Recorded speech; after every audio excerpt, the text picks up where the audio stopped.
ये मेरे ख्याल से आप इसको समझ पा रहे होंगे और ये कोई बहुत ज़्यादा टफ भी नहीं। हाँ ये आपके लिए बट करेक्ट है, ये मैं बता रहा हूँ आपको, ये पार्ट अब आपके लिए करेक्ट है। ये पार्ट क्या है? एक्यूरेट। तो एक क्वेश्चन और देखेंगे हम लोग। अब की बार देखिए एनपीआर और एनसीआर से रिलेटेड क्वेश्चन है, मतलब इसमें एनपीआर भी लिखा हुआ है, एनसीआर भी लिखा हुआ है, तो फॉर्मूला तो मेरे ख्याल से आप समझ ही चुके हैं।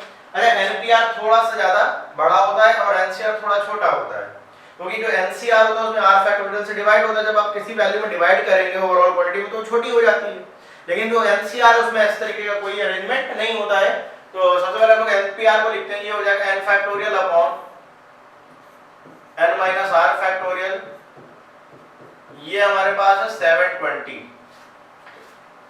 और इधर गिवन एनसीआर के लिए एन फैक्टोरियल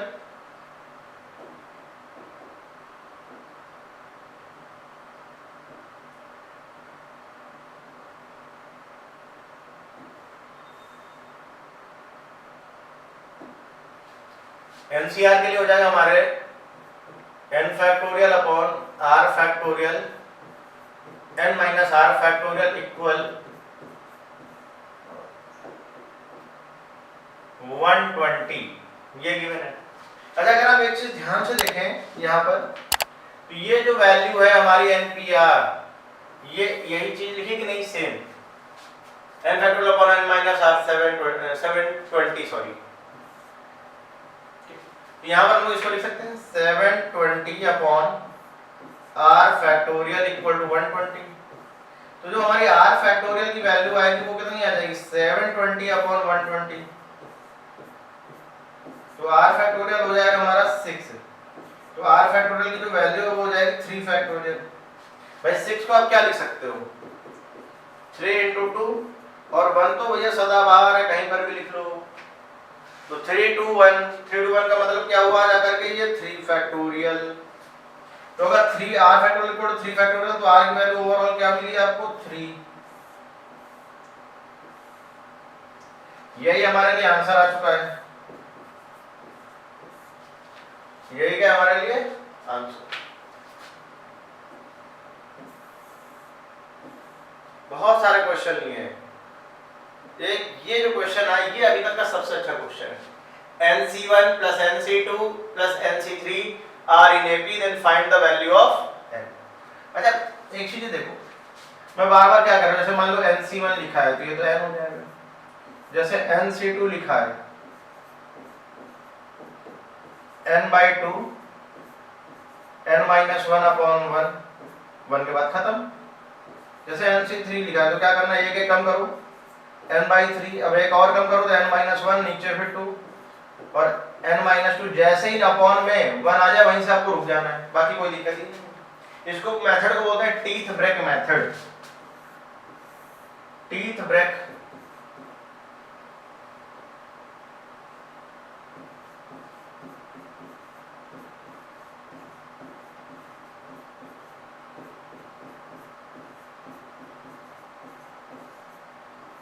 इस मेथड का जो नेम है वो है टीथ ब्रेक। ऊपर से एक दांत टूट रहा है, नीचे से एक दांत टूट रहा है, कुछ इस तरीके से प्रोसेस चल रहा है। तो यहाँ पर ये अगर एपी में है तो इस वैल्यू का 2 टाइम्स, यानी कि 2 times of NC2 equal to NC1 plus NC3। 2 तो ठीक है, जो NC2 है इसको हम लोग निकाल चुके हैं, n-1/2 n प्लस NC3 कितना हो जाएगा? n/3 n-1/2 n-2। ठीक, तो 2 से 2 तो कैंसिल हो जाएगा फिलहाल। n into n-1, n common करें, 1 plus n-1 n-2 whole upon 2 into 3, n से n cancel, n-1 equal to 1 plus n-1 n-2 upon में 3 into 2 की वजह से आ जाएगा 6। अच्छा बहुत से बच्चे यहाँ पे मल्टीप्लाई करा लेंगे, बहुत ज्यादा कैलकुलेशन करने की कोशिश करेंगे, वहां पे वो मिस्टेक हो जाएगी कहीं ना कहीं, यहाँ पे मान के चलो। तो यहाँ पे आपको 1 को इधर शिफ्ट कर देना है, n minus one n minus one और n माइनस टू, ये आपके पास आ चुका है n माइनस टू। 6 से multiply equal to n minus one into n minus two. अच्छा इस वाले पार्ट को हम लोग चाहे तो राइट शिफ्ट कर ले या लेफ्ट शिफ्ट कर ले, उससे कोई फर्क नहीं पड़ता। इसको थोड़ा सा अलग कर लेते हैं।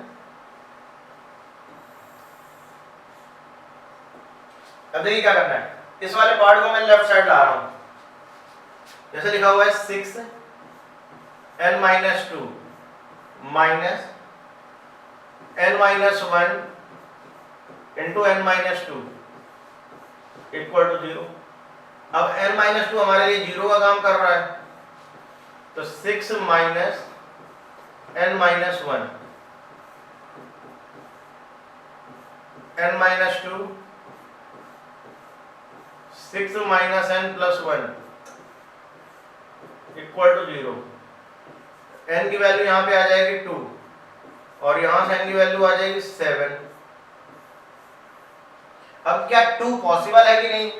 अच्छा इसी बताइए, जितने आप ऑब्जेक्ट ले रहे हैं टोटल और जितने ऑब्जेक्ट सेलेक्ट कर रहे हैं, क्या सेलेक्ट करने के लिए सेलेक्ट करने वाले जो ऑब्जेक्ट है क्या वो ओवरऑल ऑब्जेक्ट से कभी कम हो सकते हैं? कभी नहीं। मानो अगर आपका 10 ऑब्जेक्ट है और आप उसमें से 10 से लेस ही ऑब्जेक्ट को सेलेक्ट कर सकते हो, ऐसा तो नहीं है कि 10 ऑब्जेक्ट में आप 11 ऑब्जेक्ट का सिलेक्शन कर लो, पॉसिबल ही नहीं है। तो जब पॉसिबल नहीं है तो यहाँ पर आप ध्यान देखो तो NC3 भी लिखा हुआ है, NC2 भी लिखा हुआ है, यानी कि आप n ऐसी वैल्यू होगी जो डेफिनेटली 3 से तो बड़ी होगी ही होगी, और यहाँ पर 2 आ रहा है इस केस में, यानी कि ये वाला जो केस है हमारा रॉन्ग हो जाएगा। ये वाले केस को आपको नहीं लेना, यानी कि हमें लेना कौन सा केस है, वो n इक्वल टू 7 लेना है। n इक्वल टू 7 की जो वैल्यू है वो करेक्ट है, ये हमारे लिए आंसर का वर्क करेगा। तो अभी तक का आज का जो बहुत अच्छा क्वेश्चन था, सबसे अच्छा कॉम्बिनेशन का फॉर्मूले पे बेस्ड वो यही क्वेश्चन था, मेरे ख्याल से आपको अच्छा भी लगा होगा। आप एक बार इसको अच्छे से नोट कर लीजिए या इसका स्क्रीनशॉट ले लीजिए, फिर आते हैं लोग नेक्स्ट क्वेश्चन। एक ये क्वेश्चन है, ये भी क्वेश्चन बहुत अच्छा है।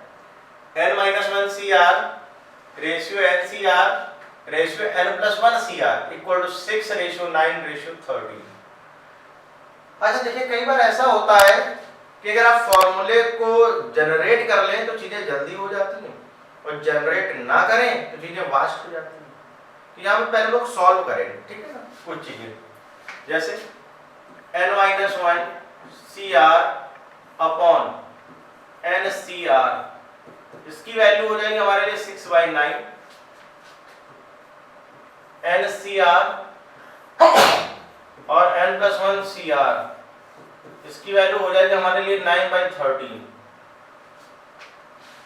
अब देखिए क्या करेंगे, n-1 factorial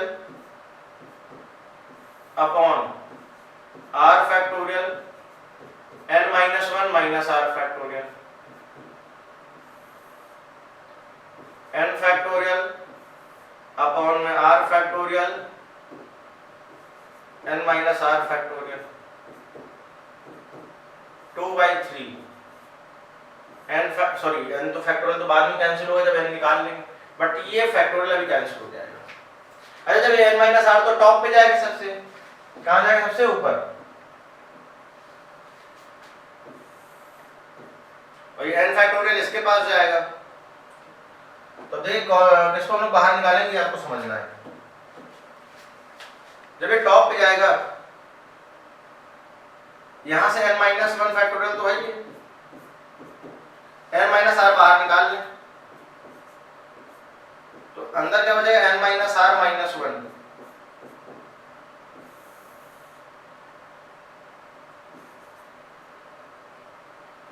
n-1 minus r factorial, और n को बाहर निकालने की वजह से n-1 फैक्टोरियल इक्वल टू आ जाएगा 2/3। ये पार्ट हमारा इससे कैंसिल, n-1 से n-1 कैंसिल, यानी कि यहाँ बचेगा n-r upon n equal to 2/3, यानी कि 3n-3r इक्वल टू 2n यानी n इक्वल टू 3 r यहाँ से आपको मिल गया। इसका ओवरऑल हमें यूज करना पड़ेगा कहीं ना कहीं।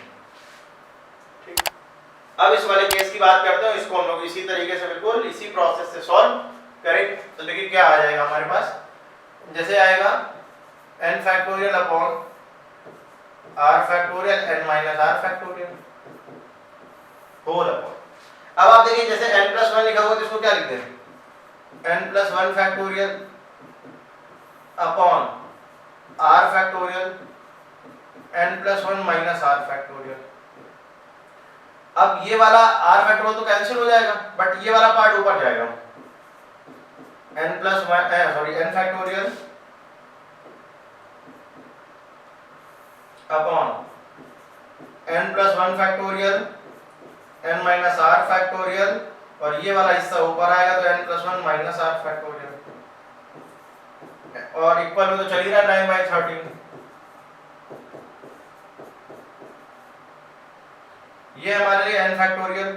ठीक है, अब इस n फैक्टोरियल में अगर यहाँ से n प्लस 1 माइनस r को अगर हम लोग बाहर निकालें, n माइनस r फैक्टोरियल बन जाएगा, n प्लस 1 को अगर बाहर निकालें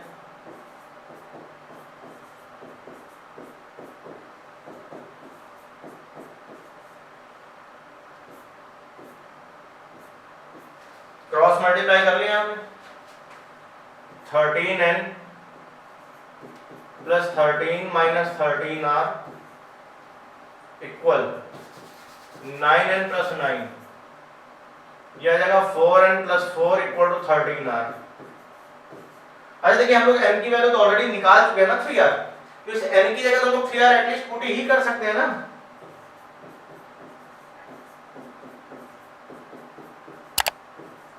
तो 12r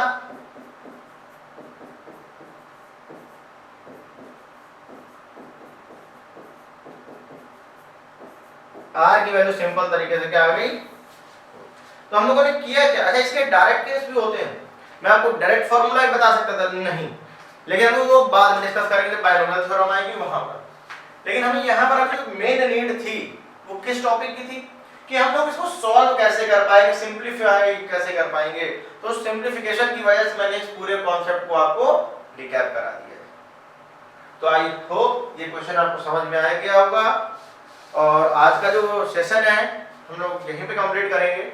जो नेक्स्ट लेक्चर होगा आपका वो भी कॉम्बिनेशन का होगा, लेकिन आज का जो लेक्चर था वो केवल फॉर्मूले बेस्ड था कि केवल फॉर्मूले आ रहे हैं, फॉर्मूलों के बारे में हम लोग डिस्कशन कर रहे हैं, फॉर्मूले से रिलेटेड क्वेश्चन थे। बट जो हमारा नेक्स्ट लेक्चर होगा वो कंप्लीट थ्योरेटिकल होगा, प्रॉब्लम्स होंगी बहुत सारी, जैसे परमुटेशन में करते थे, किस तरीके से उस कॉन्सेप्ट को यूज करेंगे और कैसे हम लोग सॉल्व कर पाएंगे, ये सारी चीजें हम लोग डिस्कस करेंगे। और हम लोग अपने एजुकेशन प्लेटफॉर्म आरटी एकेडमी में मिल रहे हैं, यहाँ पर आप कोई भी सब्जेक्ट देख सकते हो, चाहे आप जेईई एस्पायरेंट्स हो, चाहे नीट के हो, या बोर्ड स्टूडेंट है तो भी। बायोलॉजी का भी लेक्चर है, फिजिक्स का भी है, केमिस्ट्री का भी है, कंप्लीट सीरीज आपको मिलेगी और ये ईयर लॉन्ग चलेगी। आप स्टार्टिंग मंथ से ही देख रहे हैं डे 1 से कि ये जो लोगो हमारा चल ही रहा है, जब तक आपका ये सिलेबस नहीं कंप्लीट हो जाएगा ये कंटिन्यू सीरीज रहेगी। तो हमारे साथ लगातार बने रहिए। अगर आप फर्स्ट टाइम वॉच कर रहे हैं तो रिक्वेस्ट है कि आप चैनल को सब्सक्राइब कर लें, बेल आइकन को प्रेस कर लें और इसको अपने फ्रेंड के साथ शेयर जरूर करें, बेनिफिट तो सबको मिलना चाहिए ना। तो चलिए आज के लिए इतना ही रखेंगे, बहुत जल्द मिलेंगे हम लोग नेक्स्ट लेक्चर के साथ नई एनर्जी के साथ। तब तक के लिए बाय।